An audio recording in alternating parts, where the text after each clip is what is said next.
डहाणू शहरातील न्यू लक्ष्मी ज्वेलर्सवर बंदुकीचा धाक दाखवत दरोडा टाकणाऱ्या 3 आरोपींना पालघर पोलिसांनी अटक केली आहे। या कारवाईत पोलिसांनी आरोपीकडून तब्बल 428 ग्रॅम वजनाचे आणि 51,51,150 रुपये किमतीचे सोन्याचे दागिने जप्त केलेत।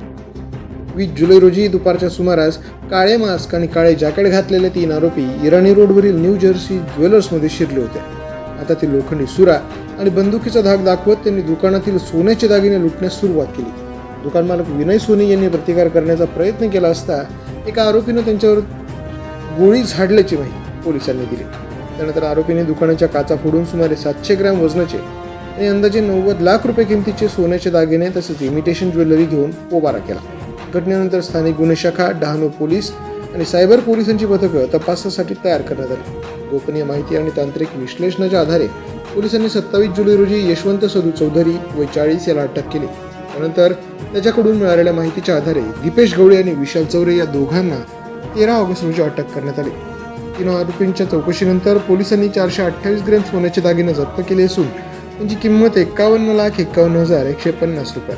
या प्रकरणाचा पुढील तपास सहाय्यक पोलीस निरीक्षक अंकुश शेलार करतात। पालघर पोलिसांच्या या कारवाईमुळे दरोड्याच्या तपासाला महत्त्वाची दिशा मिळाली। द पोलीस न्यूजसाठी अशरफ खान, डहाणू।